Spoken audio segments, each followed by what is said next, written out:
Welcome to this video, round 2 of the candidates in Khanty-Mansiysk, and this is Kramnik against Karjakin, two of the players that have played a draw in round 1.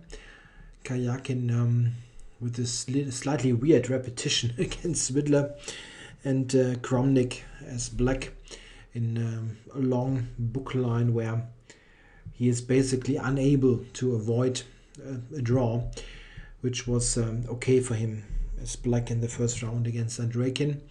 And here the second game, Kramnik white as one of the favorites, certainly wants to try to push a bit. So let's see what happened.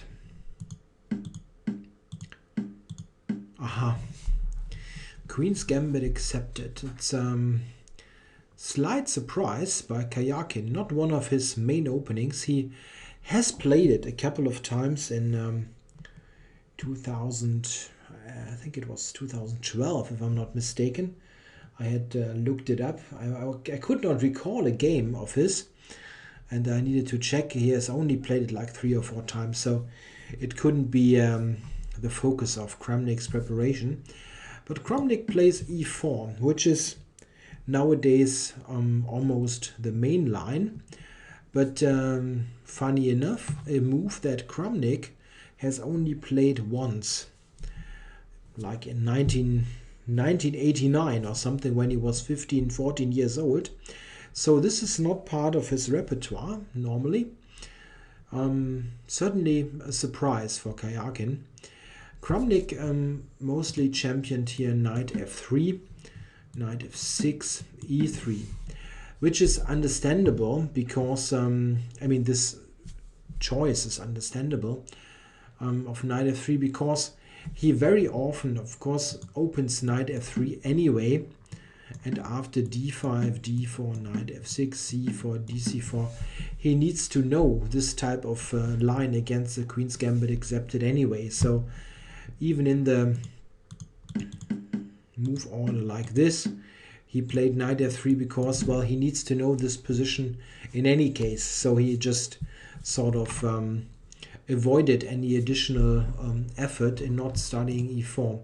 But here he plays it, and it's maybe the most aggressive way to go. Here black has many options. One of the sharper options is knight f6, which is Karjakin's choice here.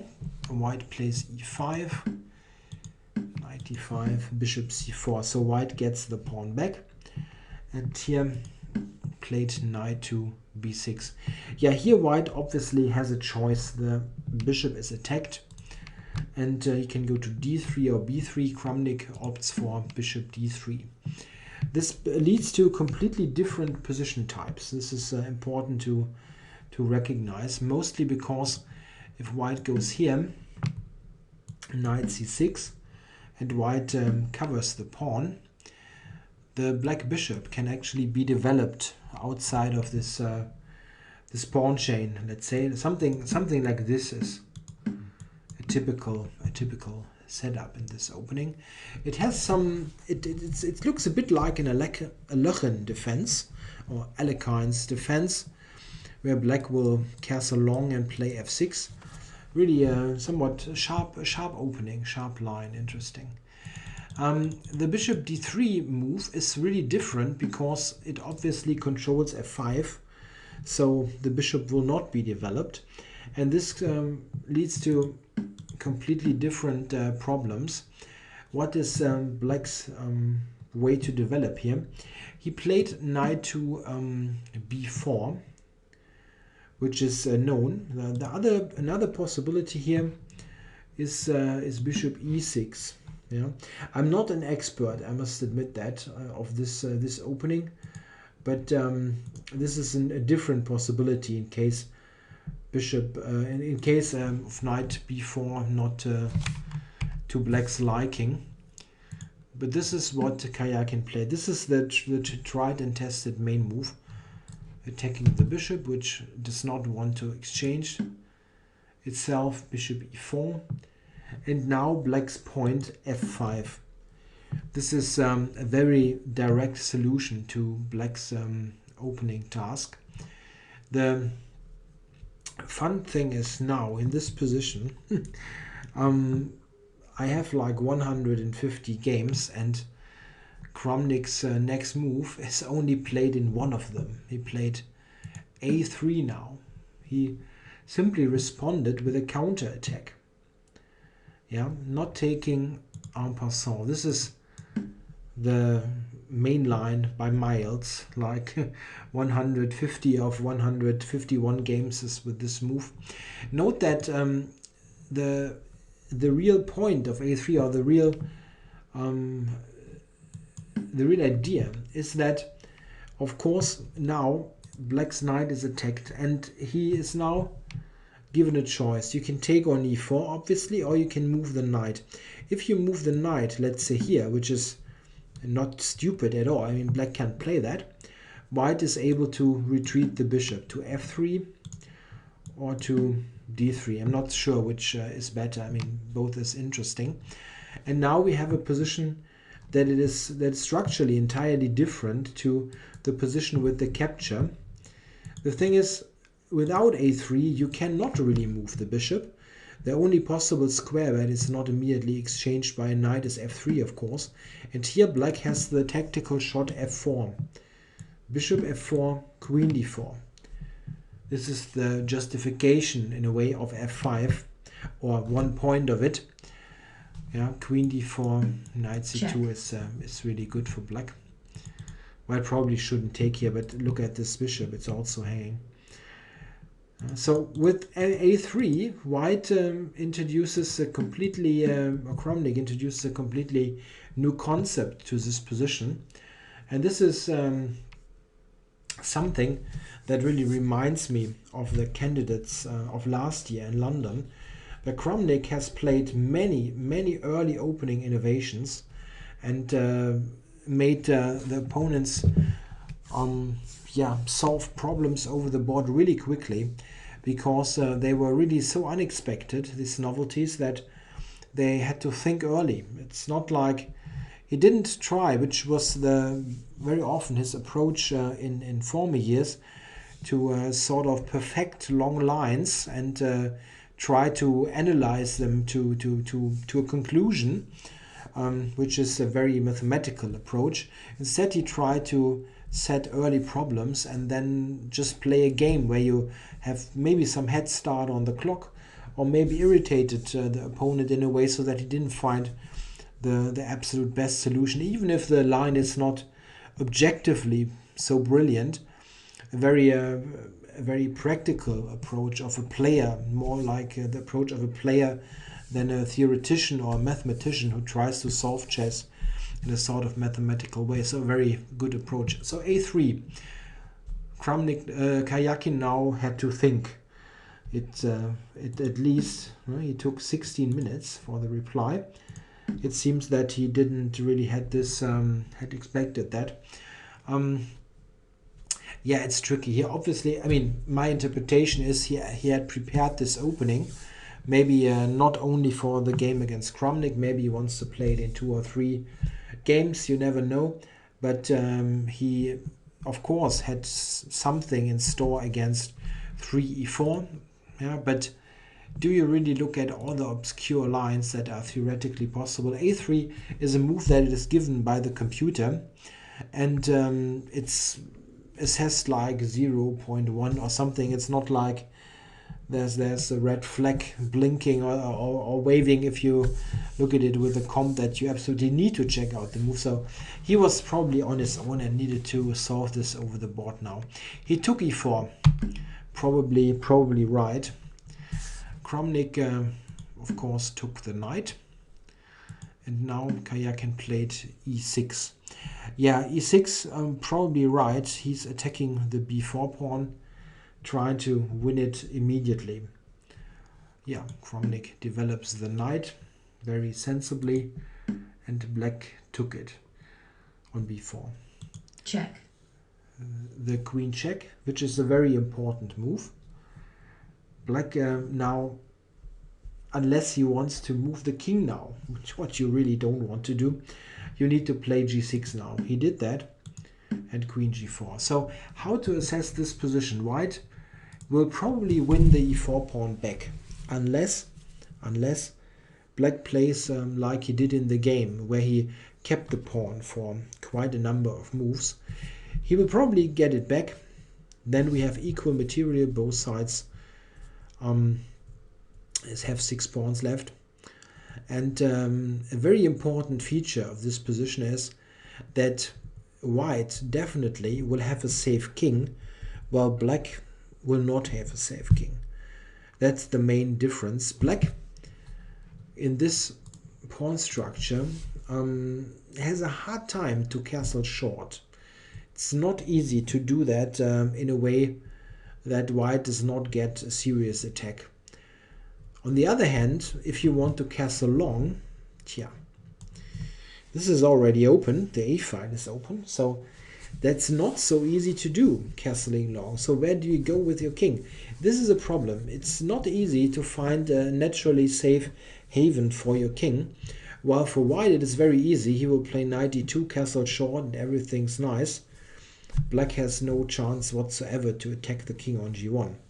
So we have a position where I believe that the white side is easier to play. Maybe black is not in terrible shape. In fact, this is confirmed by the computer. It is near an equal evaluation, maybe giving white a little something, but nothing serious. But in a practical game, it is very tricky to play. The computer, funny enough, and this surprised me, I had to analyze a bit more deeply to sort of understand what's going on. The computer now criticizes the next move by Karjakin heavily. Check. This was the capture. He took on c3. I'm not sure. I'm not sure. It's probably not so great, but overall the position feels terribly complex to me, as the whole game does. I must admit. He took there the computer suggestion. That I really need to admit, and that I do understand. The computer suggestion is interesting. The computer wants to play knight to c4, and the basic concept is, okay, black wants to take the bishop and then indeed castle short. So he wants to make sure that the dark squares are not so weak, meaning the bishop must go, and this means the king is much safer. Yeah, the line that the computer is giving is knight g e2. Then it wants to take, and now castle short. This indeed makes lots of sense. Black now has castled. It's not so clear if white can get any attack going. There's also one pair of pieces gone from the board. And the natural attack bishop h6, h4, h5 is not possible anymore. At the moment the rook is even preventing white from castling. So this seems quite okay. I agree with that. But it was very, very difficult to assess the consequences of the bishop capture that the computer quite clearly condemns, but it's it feels very playable. I mean, look at this. Look at what happens. Played queen d5. This was the idea. Keep the pawn for the moment. Keep this blockade. Of course, the dark squares are very weak now, but black is not going to castle short, of course. After knight e2, bishop d7, short castles, queen c4. Yeah, attacking this and freeing the knight for d5. Black has a very nice light square play here, and at the moment he even has a pawn. Yeah, okay, he will lose it back, but at the moment he even has a pawn. So it looks perfectly okay. But knight g3, look at what's coming. And also note the clock times. Karjakin at this moment had spent almost an hour, while Kramnik only has spent 9 minutes. And this is of course very uncomfortable for the side with being low on time, especially considering that the position is so complicated. Yeah, knight g3, however, took Kramnik a while. Okay, as mentioned, it is complicated. Bishop c6 played, and rook a5. Rook a5 is a strong move, and always very static type of move where you sort of swing the rook over to this funny square on c5. Yeah, that's a good move. What is white's idea? There are two ideas, and we both will see them in the game after the long castle here. Rook c5, queen moves. Yeah, and here exactly is an interesting position. Kramnik played the move c4, which is perfectly logical. But he also had an alternative, and I was really surprised to see how the computer's assessments was of the move that I'm going to show you now. And this is rook takes c6. It's not a move that it's certainly a move that Kramnik did consider. I'm very sure. He played c4, yeah, but he certainly considered it. Takes knight e4, and amazingly, the computer assesses this as very, very clearly better for white, like 1 pawn, 1 point something. And this is remarkable because I mean, it's an exchange, and +1 something without a direct material regainer is quite a lot. But of course, look at the position. White has definite compensation. All black pawns are somewhat tricky. There are many weaknesses. c5, a6. The whole position is full of weaknesses, and white has an excellent knight that is ready to jump to c5. It's clear that, and I'm very sure that Kramnik also assessed this position as excellent compensation. Still, it's surprising how good it seems to be. If you continue for a couple of moves, you see that it can get disastrous really quickly. Let's say something like that. Rook e8 to cover here, knight c5. This is just one possible line. There are many other ideas that can be tried. Yeah, like that. Queen a6 coming. Yeah, and now white continues. Rook a1. Black has no counterplay at all, and it's probably really in bad shape. Rook takes c6 seems to be a really strong move, and this is also, I guess, the reason why the computer condemns this concept, because of those type of sacrificial ideas. I think, however, Kramnik's move is also good. It's not as convincing probably, but it's very tough for a human to judge if such a move like rook c6 is just good compensation or it is really a big advantage, because c4 also looks excellent. I mean, you have an alternative that is not directly sacrificing an exchange and looks strong. Why sacrifice material? Yeah, here it's just like this pawn is hanging, and what is black doing now against that? There's also this idea, d5. Yeah, black played king b8 and gave away the pawn, and this was probably what Kramnik had calculated, that this is basically not able to black cannot save this pawn really. If he tries to keep it, there is d5 utilizing the spin, and black can try some tactical tricks like that. Yeah, bishop b5 for example, but it's not really leading to anything great. Here after bishop takes f1, am I really on the right line here? Just a moment, I need to check my notes here. This looks somewhat weird what I'm doing here. No, here white has knight takes e4. I'm sorry, I just had the wrong row here in my notes. Knight takes e4 with the dear knight to d6 is also quite strong for white. It was probably not possible to really save e6, so Karjakin played king b8, get the king out of this, and now Kramnik captured on e6. And this was probably the position, I mean, he calculated further, but the position type that he had seen when he rejected the direct sacrifice on c6, because this, frankly speaking, also looks very promising.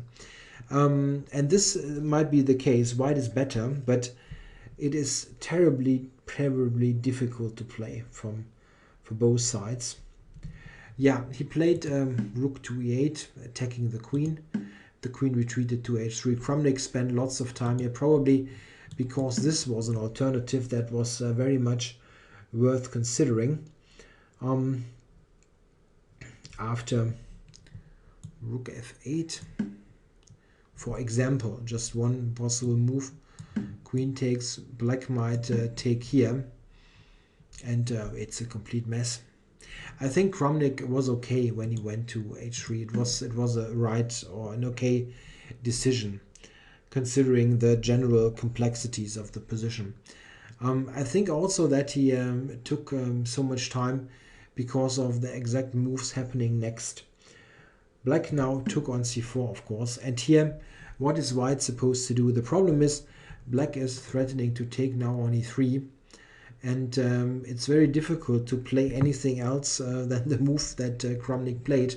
He took on c6, so he returned to this idea of the sacrifice on c6 that he was or had been able to play before.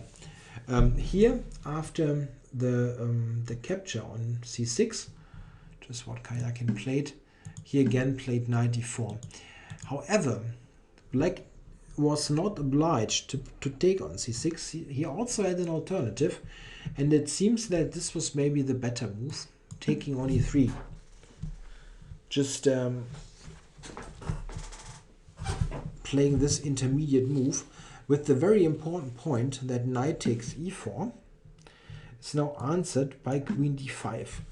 Yeah, this is not at all easy to see, but it seems to lead to yeah, a quite decent position for black. A possible line is rook c5, for example. Queen takes, queen e3, and after something like that, black really should be okay. I mean, white is nicely centralized and all, but it's equal material. I don't think that black has something to worry about here. It's probably this position where black really went wrong. He took on c6 with the pawn, and after knight takes e4, we get a position that is very much comparable to the exchange sack that we had seen before. Black has a very hard time to defend this position. Very hard. The first obstacle is right here. You cannot take on e3 because of knight c5. This is not even a bad position. It's downright losing. Queen b5, and yeah, I think you can do both. But let's say here, and yeah, the rook will join. It's just too much. Why should the rook on h8 be in any way better than the knight on c5? It's simply too much. This is also planned like this. White can also, after this, can also take with the queen. That's not bad at all. Maybe this is even quicker now that I look at it. I thought fe to have this excellent pawn chain, but well, d4 is not weak at all. This is probably also flat out winning. Yeah, okay, black cannot take on e3. He went back to b6. It makes some sense, of course. Lend some protection to the king. Maybe have knight d5 if necessary. Yeah, okay. Knight c5 is very obvious. Queen to d5 and rook c1. This is a possible attacking route that white is going for. Yeah, this position seems very tough to defend. The computer is already very optimistic about white's chances, and it's especially difficult to play black here in a practical game. Kramnik has 30 minutes, Karjakin has 7 minutes. And note that this is a tournament where they don't play with an increment, only with an increment after move 60, to avoid those issues of rook against rook playing on time, if you know my blitz games. Okay, you know what I'm talking about. This is avoided by this late increment, but they still have 2 hours for 40 moves, so this kind of hectic time trouble things. So Karjakin is down to 7 minutes for 14 moves, which is not completely terrible time trouble, but look at the position. He's under big pressure, and it's simply like walking through a minefield. Played king a8 and knight a6 now. King b7 and knight b4. As mentioned, this was an idea that white has in the position. Queen back. And now Kramnik played queen g4. He wants to get the queen back to e4, where it's just so fantastically placed. Another route is queen e2 to a6. Yeah, both very nice attacking squares for the queen. He also had the move bishop to h6 available. And this, in fact, is even stronger than what he played. He kept an edge with his move, but this was even stronger. The idea is this direct approach. And it turns out that black is helpless against that. If you want to go to, or want to use computer evals, this is +3, which means it is a complete knockout. It's really this quick maneuver to a6 that black cannot prevent. Computer suggests as the relatively best defense a5. Knight c6 looks terrible. And even here, white will get a huge attack and a winning attack. This was even somewhat stronger, but this is a very normal looking natural move, and it keeps the pressure on. This is very, very important in a practical game where black is low on time. As long as you make good aggressive moves that keep the pressure on, you're very likely to be helped by inaccurate moves by your opponent, because he simply cannot manage to defend perfectly and with little time. Yeah, Karjakin played knight to d5. Took on c6. Rook e6. This makes all makes sense in my book. Yeah, look at Karjakin's time. He's very much down on the clock. He tried to put up a defense here on the 6th rank, but it's in vain. This is just too strong. All white's pieces are in the attack. Very, very tough to defend. Yeah, here again, a computer is much more merciless than a human. It wants to play rook c5. However, this is a move that a human player always has problems with. Look at the back rank. Yeah, there is no problem with the back rank. The computer confirms that. But do you really want to do that as a human player? You have big pressure. The other guys on 1 minute, and maybe you overlook some tactical trick and get back rank mated. Kramnik played g4, just giving himself some luft for the king. You're not going to get checkmated, and let the other guy make a move. It's not easy at all to play one. Played h5 and now rook c5. So Kramnik invested one move for this prophylaxis, and it paid off. h5 wasn't the best defense, it seems, but yeah, it's simply nothing. You cannot expect perfect moves with 1 minute on the clock. The toughest defense seems to be something like that. Yeah, probably needs to go back. No rook here.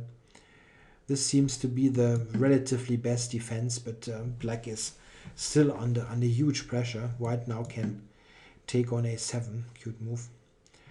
It's not much fun to play, but it's not like you need to resign the next couple of moves. And in the game we basically got to this point. h5, rook c5. Yeah, this is just a deadly pin. Rook d8, now knight c6. it works nicely now for white. Yeah, black took now here. If he now goes to e8, white can capture here, and this is losing the entire rook. Yeah, he needed to take here. Rook c6. Yeah, and white continues to attack while now even being a pawn up. Took here. Rook f6, important, winning a tempo on the queen. And yeah, the queen went to h7. And now bishop g5. This is a strong move. It looks at the rook and threatens to move the rook on f6. Yeah, simply to g6. And this happened here. And here Karjakin resigned. The queen hangs, the rook hangs, and this is a decisive pin. So the first win for Kramnik in this tournament. Very nice fighting game where yeah, he put some pressure on Karjakin early on with this almost new idea. There was one game, so technically it's not a novelty, but a3 is a novelty on top level chess. And yeah, I don't know, maybe it is not objectively hyper dangerous, but it set some very concrete problems for Karjakin that he was not able to solve at the end. It seems that maybe this bishop takes c3 move is helping white. Still, this leads to a very, very complicated position, and I mean, Kramnik played excellently well. If he can easily go astray in the complications, you cannot say that this was a terrible move. But it seems that this suggestion of knight c4 in this concrete position was maybe indeed better. Getting rid of this bishop would have been very important to ensure a secure king position on the king side. Maybe this was really better, but this game was so complicated.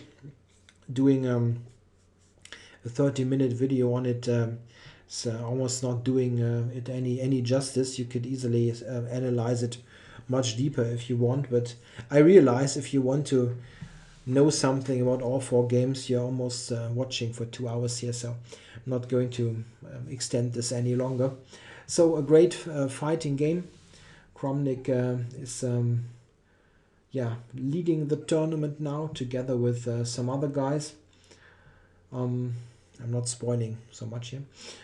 While Karjakin obviously will not enjoy this this experience today, and now in order to get some chance in this tournament needs to relatively quickly win a game. The bad thing about an early loss in this type of event is, I mean, the loss itself is not great, but you need to realize that, I mean, once you have lost one game, if you lose another, yeah, losing 2 games is very, very difficult to compensate.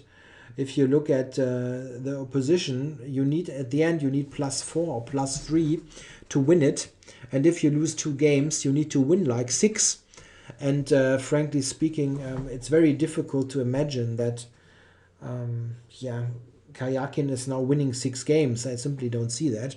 Very, very hard to believe. You never know, yeah. It can start some sort of legendary run, but still, it feels tricky. I mean, to be honest, the only player that I think that is always capable of doing or scoring 6 wins in this field is not playing here, and that's obviously the world champion. All right, so, but a good game here, and let's look forward to round 3, which will hopefully see similarly fighting chess than we saw today. Thanks for watching.